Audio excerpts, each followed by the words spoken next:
Hi there, and thank you for joining us for this session about Western Australian registration and home education. My name is Janelle Barnes, and I am the National President of the Home Education Association. And joining us here is also Lara Sapple, who is a member of the National Management Committee. We are actually both based in Western Australia. And so we are going to talk to you today about what is required and involved in home educating in Western Australia and giving a little bit of our own perspective and experience. The Home Education Association is the national association that is there to support home educating parents. We're a membership-based, entirely volunteer-run organisation. Lara and I are both volunteers, as are all of the other people that you might deal with at the HEA in terms of providing you with support or organising subscriptions or setting up emails and sending student cards. Everything that happens at the association is done by volunteers who are also home educating parents. So if you are interested in assisting other families in whatever small way or large way you would like to, the HEA is always interested in new volunteers coming on board to help out. So talking about Western Australia,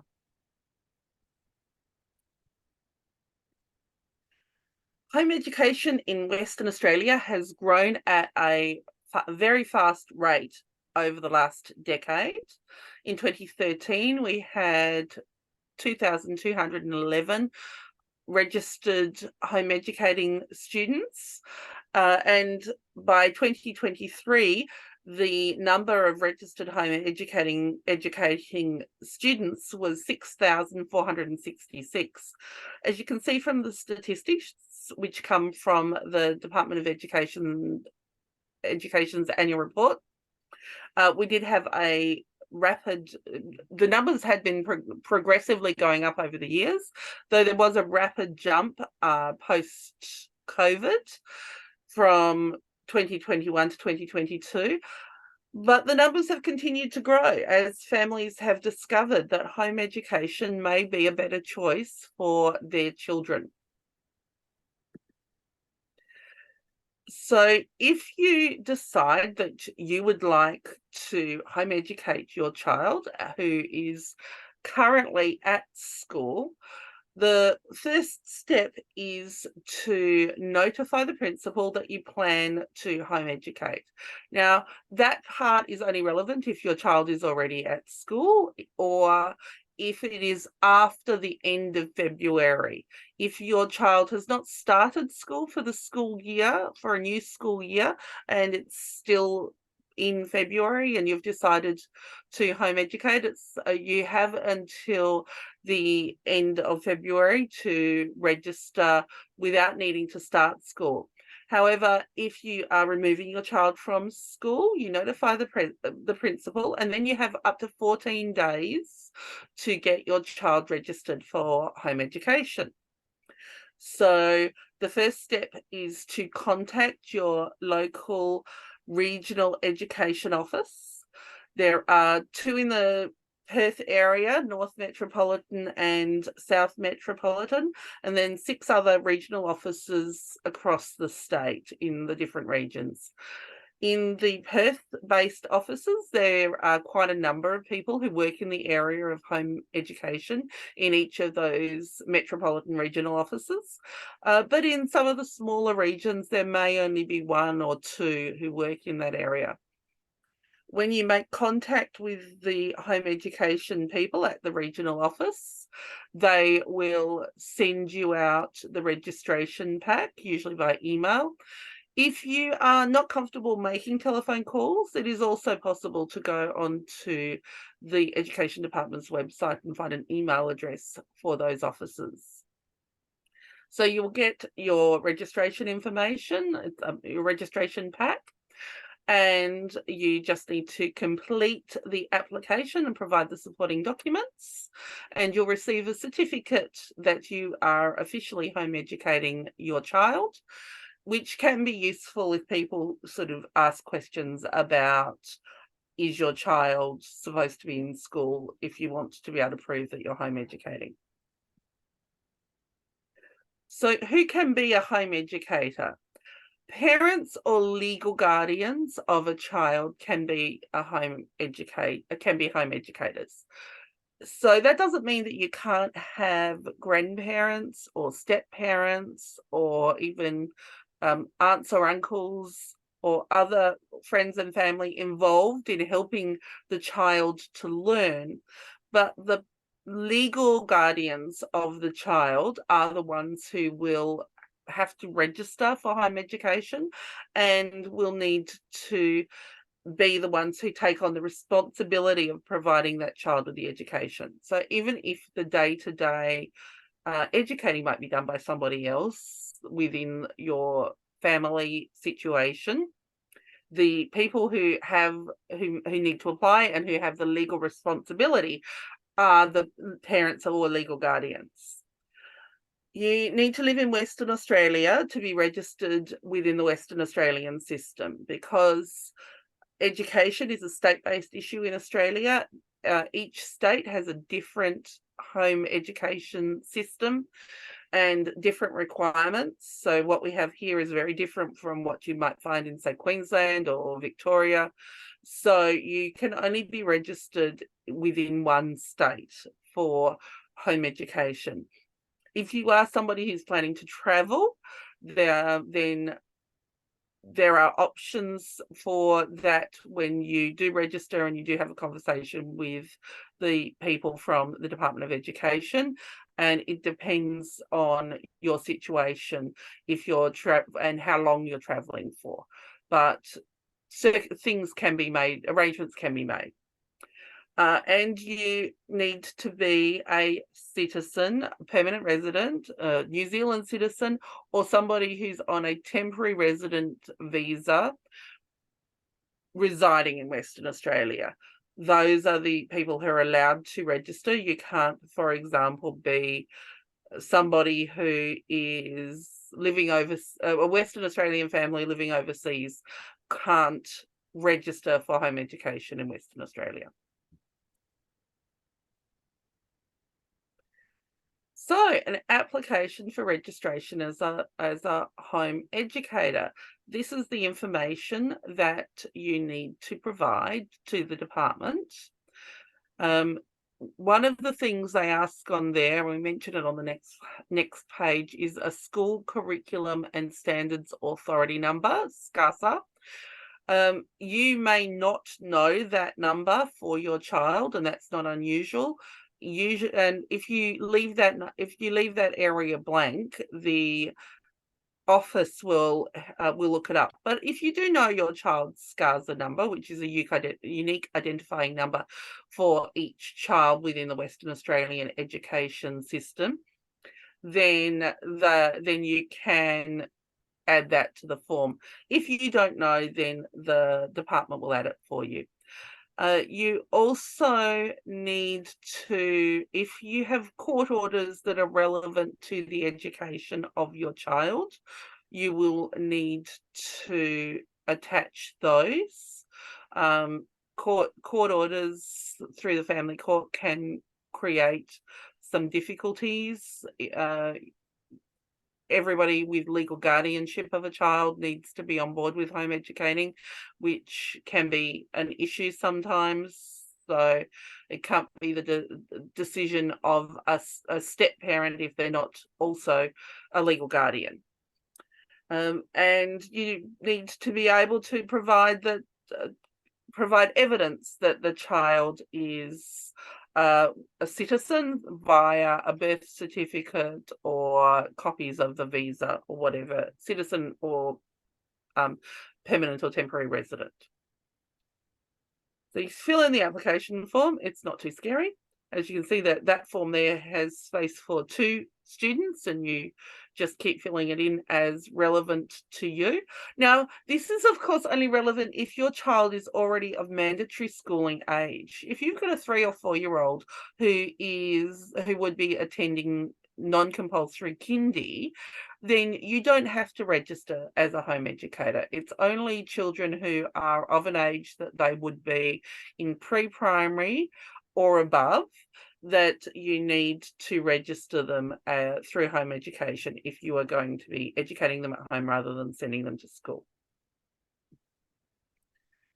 So you attach birth certificate, SCARSA number if you have it, visa and passport documents if they're applicable, proof of guardianship if it's applicable, family court orders if it's applicable, and marriage certificates if the mother or father's names are not the same as the ones on the birth certificate.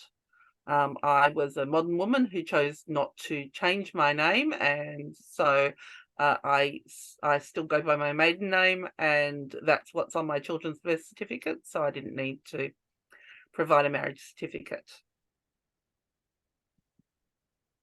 Then the department does ask for a little bit of information. This isn't compulsory, but this is just to sort of help them have a bit more idea of what is going on. So they like an emergency contact if possible. So if there was some reason they couldn't get in touch with you and they had concerns about your well-being, then they ask for that. Any issues you'd like to make the moderator aware of. Now, this is particularly useful and relevant, I think, for families who have children with additional needs or children with neurodivergence, because your child might not be very comfortable with the idea of somebody coming into their home and learning about them. So this is your opportunity to flag that with the person from the department who is called the moderator, who you will be dealing with, and for you to work out what's going to work best for you. I'm aware of some home educating families choose to have their meeting at the local library because that's less challenging for the child, rather than having the parent having somebody come into their home and make them feel uncomfortable. Some parents, the child doesn't actually attend the meeting with the moderator, it's just the parents. The moderators prefer to meet the children and like to talk to them about their learning and like to be able to be involved in seeing what they're doing, but it's not required by law, and Lara will talk about that a little bit more later. Priority focus of your educational program, that might be whether or not you are pursuing an educational program with a particular religious focus, or an educational program with a particular focus designed to support a child's additional needs. So that can be very relevant. And main resources you're intending to use when you're starting out, you might not have an answer to these questions, or you might already have some ideas of things that you think you're really keen to start educating your child with, and so you can provide those at the beginning. Otherwise, as part of your moderation process, you can make sure that you all of that will come out with your moderator. Okay, so legislation versus policy. Lara, you tell me when you want to jump in, but this is an area that both Lara and I are very interested in. The School Education Act was written in 1999, and within the School Education Act, we are very lucky in Western Australia that it is enshrined by legislation that we have the right to home educate our children if that is what we wish to do. It's not the case in all states. So having it in legislation that we have the right to home educate our children. We also are able to begin home educating our children quite easily by simply filling in the registration forms and withdrawing them from school, or not sending them to school in the first place. Then the education department, who is tasked with implementing the parts of the Education Act, they have internal policies at the Department of Education. You can go and look at the home education policy, and then they also have procedures underneath that policy that outline how they work.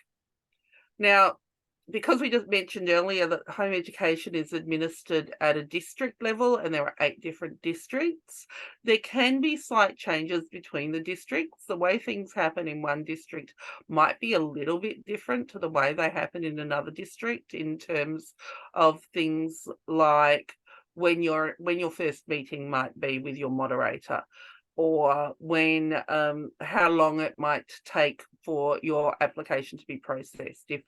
If certain districts are very busy, it can sometimes take a little bit longer, whereas in other districts it might happen within a matter of days. So there is some variance, even though that there are department-wide policies and procedures. There can be some differences between one area and another. Anything you wanted to add on this one, Lara? No, that's great. Cool. Okay, so the legislation says that you must register for home education. There are a number of people around Australia who choose not to register their children within the school system at any point, and they home educate their children without registering. And we at the HEA are aware that there are people who make that choice. Though the legislation does say that you are required to register your child. Also, if your child has ever been to school, they will already be registered to the education system. And once they are registered as part of the education system, then there is basically not, and you remain in Western Australia, you must be registered somewhere, either at a school or as a home educator. The legislation says you must create a program of learning for your child, and that program must be evaluated on the quality of the educational program and educational progress. One of the really great things about home education that I find as the parent of a child with dyslexia is that when you are home educating, you need to be able to demonstrate that your child is progressing, but you don't need to show that your child is progressing at the same rate as school educated children. So if you, like I, have a child who is actually really very good at maths but struggles at English, you might be working at a higher level in maths and a lower level in English that is meeting their needs where they're at. So the evaluation is the moderators just want to see that you are making progress with your child, that it's not a comparison of your child against others at the same age level. And that is one of the unique things about home education. And your educational program needs to cover the Western Australian curriculum. So within your program, the home educator has the responsibility to educate their child.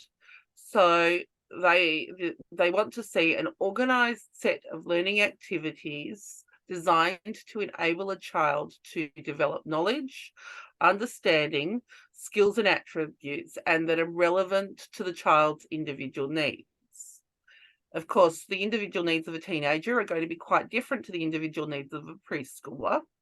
And that is what they're looking for. There's no one way of home educating or one size fits all option that's on the table.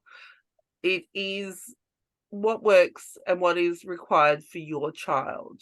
People who have neurodivergent children or children who have a PDA profile or some other issues that make it really very difficult for that child to be in a learning mindset all of the time, may have a very different setup and arrangement to somebody who has a child who's very much into words and literature and book-based learning. So there isn't one way or one solution. I'm home educating a preteen. Lara, you have small people. I'm sure that your setup would be a lot different to mine. It is, yeah, definitely. Yeah. So that is there's no one way that you can have variety. Your moderator might make suggestions of things that they think that you might want to add, but that doesn't mean that they're saying that necessarily saying that you're doing anything wrong. So do be aware that there isn't a one size fits all answer.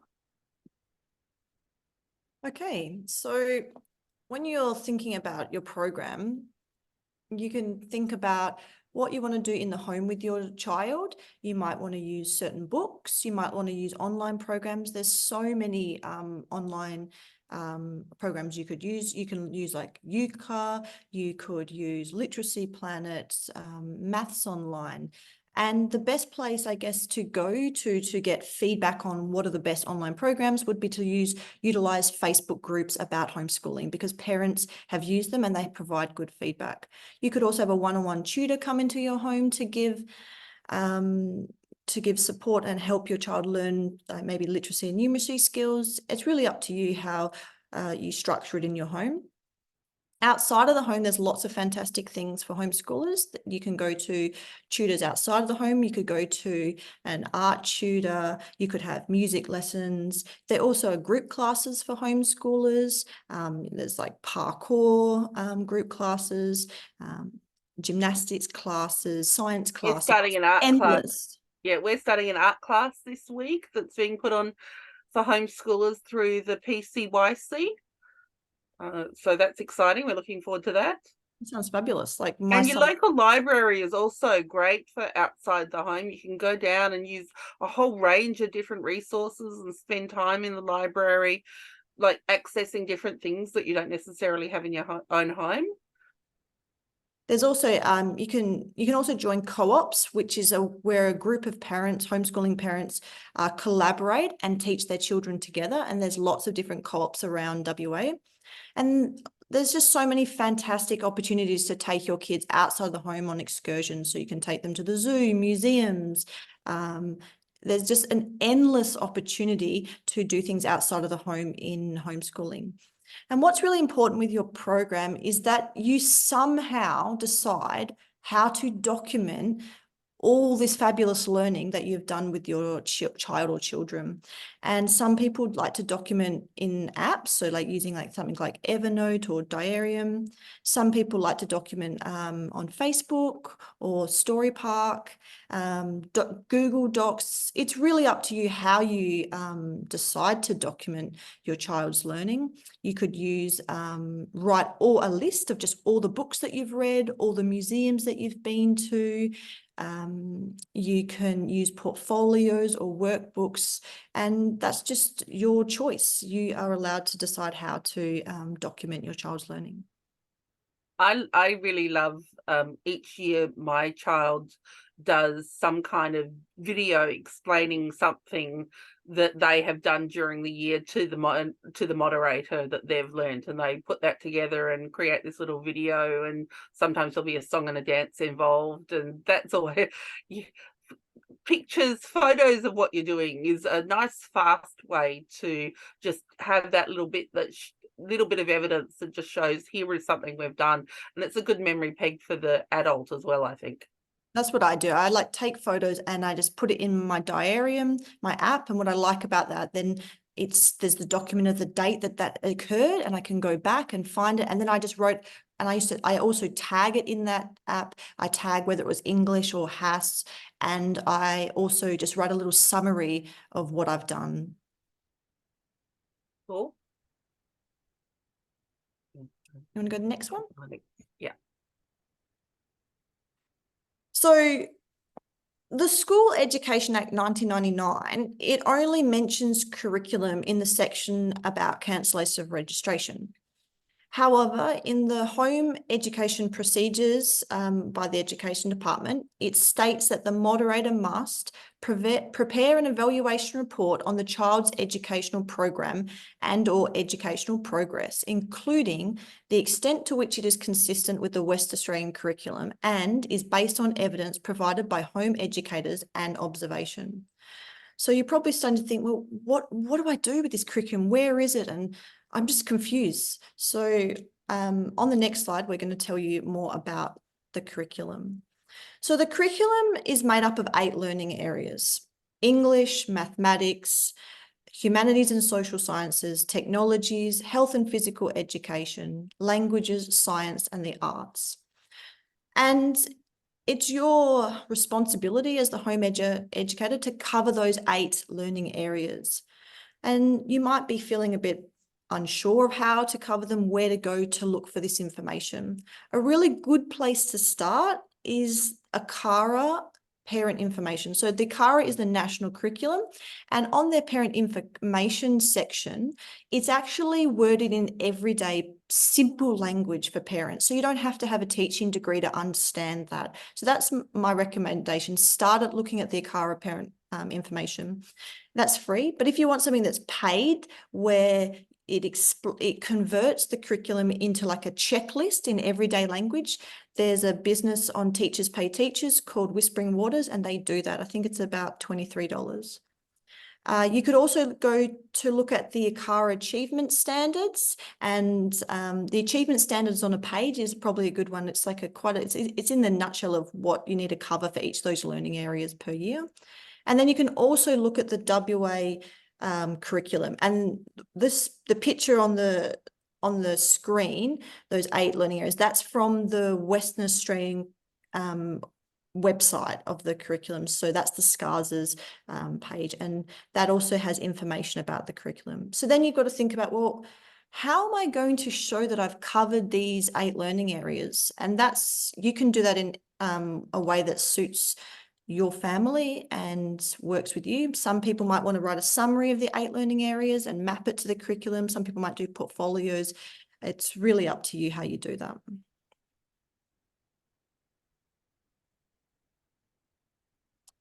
So then moderation. So moderation is where a employee from the Department of Education comes to meet you to have a look at your educational program and your child's educational progress. The first meeting, usually it takes place within 3 months of registering. And in the Act, you're actually legally responsible for organising this meeting. However, in reality, it's the moderator who calls you to set up the meeting. Usually the moderator meeting takes place in the home, but as Janelle mentioned earlier, it does not have to be. It could be at a cafe or a library, but it does have to be at a mutually agreeable day and time. So you need to find one that suits both yourself and the moderator. And they, and in my experience, they're quite reasonable. I had my moderator ring me one day wanting to set up a meeting, and I was interstate, and I said, oh, look, I'm away at the moment. Can we make it for a couple of weeks' time so I can get home and make sure I've pulled together everything I want to show you? And my moderator was fine with that. And there's usually like reasons why the moderator might want it on a certain day, because they have to travel to homes. They might be trying to put all the people in the one, like say, postcode, trying to get to the same area. So there might be reasons, but you can just ask if it, like you said, you can ask it can be changed to a different day or time. And they'd rather agree on a mutually agreeable day and time than have you cancel last minute or not be available for a meeting. So they are generally quite flexible and try and work with you. Yes, yeah, because it's not nice for moderators if home educating families are cancelling, like lots of them are cancelling. That makes it actually harder for them to do their job. So the evaluation is basically where they come to your home and they look at your educational program, your child's educational program, and your child's educational progress. And then what they do from that is then they write a report, and that report is provided to their line manager, and you are also, as the home educator, given a copy of that report. So I think it's really important to remember that your moderator has to write a report against each of those 8 curriculum areas that Lara mentioned on the last slide. So that's why they need something from you that will allow them to write their report. When they are asking questions, they're not trying to be difficult. They're just trying to do their jobs of getting enough information to put into a report that that then goes on to their line manager. So you do need to think about, well, what can I say against these 8 areas that I've been doing? And you might have more for some and less for others, and they'll usually understand that. And there is a big focus on literacy, so the English side of the curriculum, and numeracy, and they're usually the first 2 that they will ask you about, and the ones that they will want the most information on. So what can you do for this moderator meeting? Like, what can you do as a parent? Well, it's about showing the moderator about your educational program. So you could do it in a variety of ways. You could create a slideshow with photos of all the different places you've been there learning. You could do displays. So your child might love to create amazing things with Lego. You could have some on display for the moderator to look at. If they've built like a robot in science, that could be on display. Artwork on display. You could create portfolios of your child's work samples. You could even have some of the resources out that you've been using on a table to show the moderator what resources you like. You could have a weekly or term summary for the moderator to look at. Your child could even do a presentation if they wanted to the moderator. And like as Janelle said earlier, your child can create videos to show the moderator. These are just some of the examples of how you can communicate your child's educational program and their educational progress to the moderator. And I think you've got to look at it as a really beautiful opportunity to show the learning. It's actually quite like it can be like quite a lovely experience to show all the fantastic things you've done in the past 12 months. My child really enjoys it. She really loves the moderator coming to visit and showing off everything that she can do.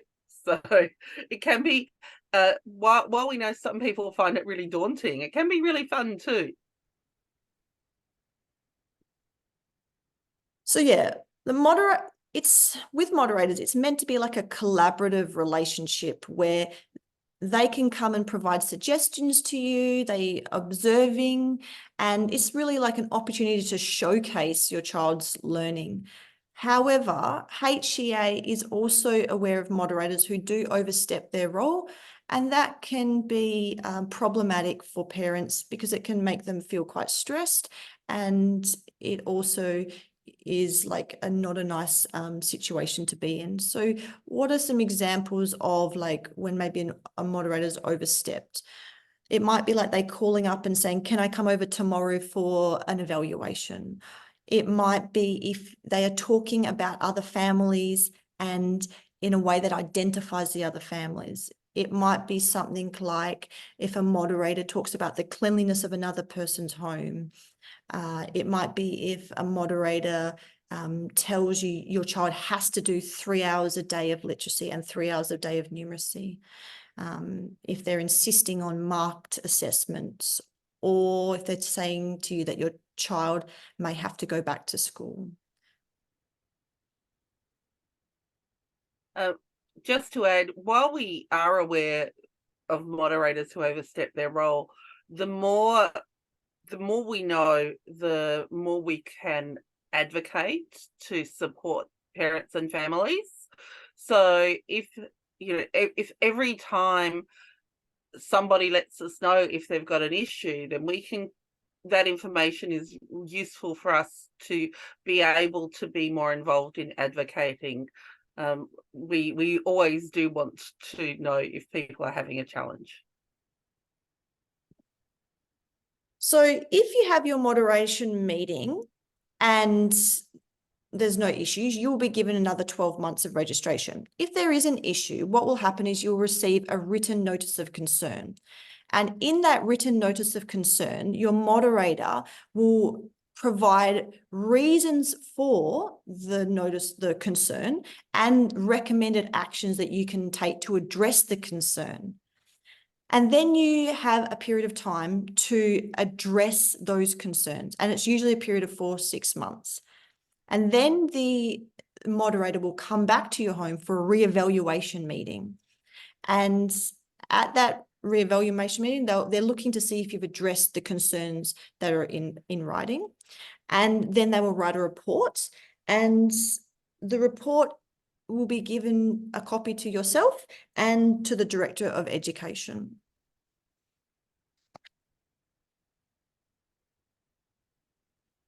If the moderator believes that the concerns have not been adequately addressed, then they will, then the Director of Education may recommend that the Director General or the Deputy Director General of Education cancels your registration.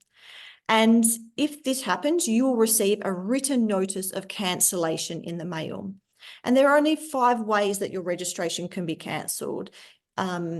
If it's because your child's educational progress is not satisfactory, if the home educator has not arranged an evaluation as required under the Act, if the home educator does not agree to an evaluation where there is a written notice of concern, a home education moderator has been hindered or obstructed in a required evaluation, or if the home educator has not informed the department of any changes to their details, or if the child is enrolled in school.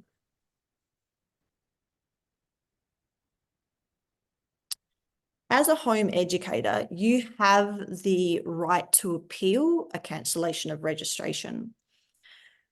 So if you receive a written letter of concern, it's probably best at that point to contact either HEA or HEWA, which is another organisation that supports homeschoolers in WA. If you've been received the written cancellation of your registration, I would say it's very essential to get advocacy or support at that point, because you only have 14 days after receiving a written letter of cancellation to write to the minister. And in your letter to the minister, you have to say that you would like to appeal the decision and the reasons for why you want to appeal. Once that has happened, once you've written to the minister, the Education Department will form a home education advisory panel. And that is under the Act. It's a place for you to go and to have your, it's a place for you as a home educator to have your opportunity to be heard and to explain your side of the story. And there will be like several people on the advisory panel, and they will listen to your case. And then they will write a report about your situation, and they will provide a copy of the report to you as the home educator, as well as the Minister of Education. And it's the minister who can either confirm that your registration has been cancelled or to reverse the decision. And they can also vary the decision, which might mean they may something like you've got another 4 months to work on those concerns that were noted, and then have another reevaluation meeting. Worth noting that as far as we are aware, this is quite rare. People don't get to the point of having their registration cancelled very often. No. So a recent example, HEA was made aware of was last year, a homeschooling parent received, they had a letter of concern, they've had a reevaluation meeting, and at that reevaluation, they were given verbal approval that they'd like pass and that was okay. But what they happened with, they in the mail received a letter of cancellation of registration. And at that point, they asked for some support from a person, an advocate, not HEA, but just a person in the community. And they went to an appeal. They went to the panel, the advisory panel, and they wrote to the minister about issues with the process and how they didn't feel like they had been given a fair opportunity, it wasn't fair, and that they weren't given an opportunity to be heard. And the result of this case was that the education department said there's been some errors in the procedure and their registration has been reinstated.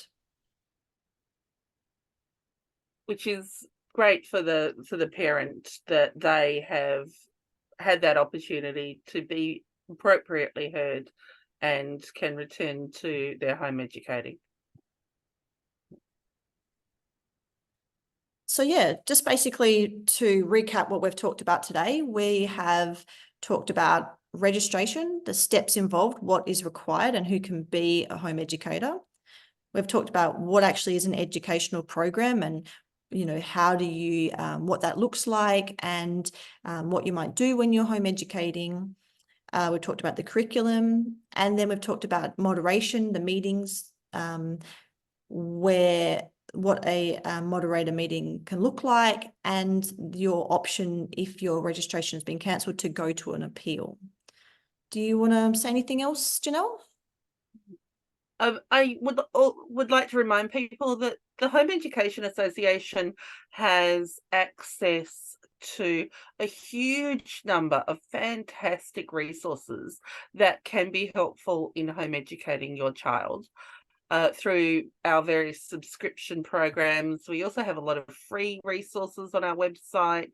Our members can access discounted subscriptions to a range of programs. There's, in fact, so many great programs out there. There's more than you could ever use. I keep finding new ones and keep thinking, oh, that looks like fun, and oh, that looks exciting, and maybe we should do this, and maybe we should do that. And it's the same with classes and excursions and opportunities to do things. There's a lot available for parents and guardians who want to home educate their kids. And there are often like-minded groups of people they might be people who are in your geographical area. They might be people who have children with the same interests as your child or the same challenges as your child. And home education is generally a very supportive community. So if you are wanting help or assistance, you can reach out. The HEA runs a helpline, which you can find the phone number on our website, hea.edu.au. And we also have an contact email box, and we have people available to help you. So if you are having a problem, a concern, a question, you just don't know what to do, our volunteers who are also home educating parents are here to try and help you out. So it doesn't need to be overwhelming. It is an exciting opportunity for you and your family. I think that both Lara and I enjoy very much our journey as home educating parents. And here are some references to some different links of places you might wish to look. These are all easy to find, but are available to you. And you can pause this presentation if you want to have a further look. I also agree with Lara. I like the achievement standards as a way of reporting. Some people prefer other things. Have a look and reach out if you want some help. Thanks for watching.